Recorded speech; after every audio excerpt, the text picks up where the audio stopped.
کہتا ہے کہ آدم سے پہلے کچھ آلین تھے. آلین کہتے ہیں علی کی جمع کو, علی کہتے ہیں بڑے کو. آدم سے پہلے کوئی لوگ اتنے بڑے تھے. امام فرماتے جب ہم آلین میں رہتے تھے تو یہ فرشتہ ہمارے دروازے کا پہرے دار ہوتا تھا. فرمایا جب ہم آلین میں رہتے تھے تو یہ فرشتہ ہمارے دروازے کا پہرے دار تھا. امام فرماتے جب ہم آلین سے نکل کے, اب یہ لفظ بڑا حسین ہے, کاش کوئی ایک بندہ اس لفظ کو سمجھ لے جس طرح اس لفظ کو معصوم نے وضاحت کی.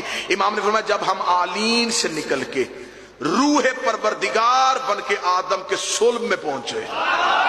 ہائے ہائے ہائے ہائے, بولا وہ بندہ ہے جس نے آیت پڑھی ہوئی ہے فَإِذَا سَوَيْتُهُ وَنَفَخْتُ فِيهِ مِنْ رُوحِي.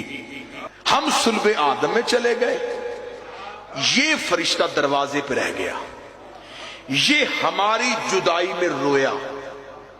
خدا نے اس سے کہا رہتا تو جنت میں ہے, روتا کیوں ہے؟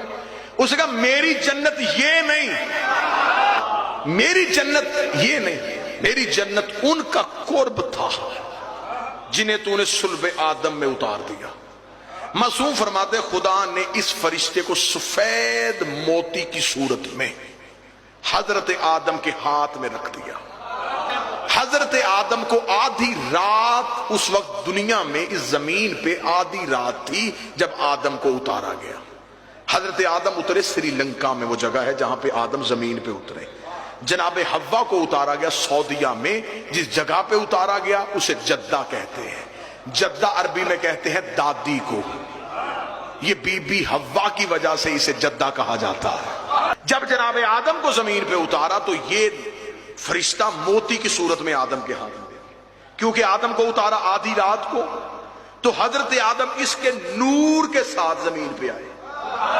جناب آدم نے اسے محفوظ کر لیا, اسے اپنے پاس رکھا. جب جناب نوح کا دور آیا یہ موتی تھا. جب جناب نوح کے دور میں طوفان آیا تو جناب نوح نے جہاں آج کعبہ ہے یہاں اپنا خیمہ لگایا, خیمے کے اندر یہ موتی تھا. پوری کائنات میں پانی گیا لیکن اس خیمے کا طواف کر کے گزر گیا. ایک بات ہمیشہ ذہن میں رکھیے گا, حضرت ابراہیم نے کعبہ بنایا نہیں, کعبے کی دیواروں کو بلند کیا. کعبہ پہلے سے تھا, حضرت ابراہیم نے صرف اس کی دیواریں بلند کی تھی, بنیادیں پہلے سے موجود تھی. جب حضرت ابراہیم کا دور آیا, حضرت ابراہیم کو خدا نے حکم دیا اے ابراہیم میرے گھر کی دیواروں کو اٹھا اور اسے کمرے کی صورت میں بنا دے.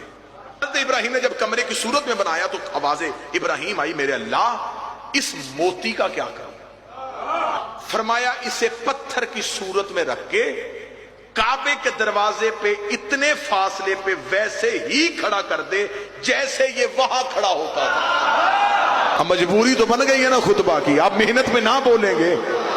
جیسے یہ وہاں کھڑا ہوتا تھا ویسے ہی اسے کعبے کے دروازے پہ کھڑا کر دیا گیا. یہ آج تک کعبے کے دروازے پہ ویسے ہی کھڑا, اور یہ حجر اسود کی صفت ہے. جتنی دفعہ کعبے کی تعمیر ہوئی یہ معصوم کے ہاتھوں کے علاوہ کسی کو اپنی جگہ سے حرکت نہیں کروانے دیتا. یہ جب بھی نصب ہوا معصوم کے ہاتھوں سے ہوا. امام نے فرمایا اسے کعبے کے دروازے پہ کھڑا کر دیا. میں آپ کی عقیدوں کا امتحان نہ لوں, خطبہ بڑا لمبا ہے, میں یہیں پہ بات کو ختم کر دیتا ہوں. امام سے پوچھا کہ مولا اسے کعبے کے دروازے پہ کیوں کھڑا کیا گیا؟ صرف لوگوں کا بوسہ دلوانے کے لیے, صرف لوگوں سے اس کو چموانے کے لیے, کیا یہ صرف اسی لیے کھڑا ہے کہ لوگ اس کا بوسہ دے؟ امام نے فرمایا اسے بوسہ دلوانے کے لیے نہیں کھڑا کیا گیا, اسے کعبے کے دروازے پہ نصب کیا. وہیں پہ کھڑے ہو کر ابراہیم نے 2 رکعت نماز ادا کی جسے مقام ابراہیم کہا جاتا ہے. مقام ابراہیم کے قریب حجر اسود کو نصب کر دیا گیا. امام فرماتے ہیں قیامت تک جب بھی کوئی حاجی آئے گا یہ حجر اسود کے اندر اپنی گردن دے کے اسے بوسہ دے گا. جب یہ حجر اسود کو بوسہ دینے لگے گا حجر اسود اس کے دل کے اندر جھانک کے دیکھے گا. اگر اس کے دل میں علی ہوا تو حج قبول کرے گا, ورنہ لعنت کر کے واپس کرے.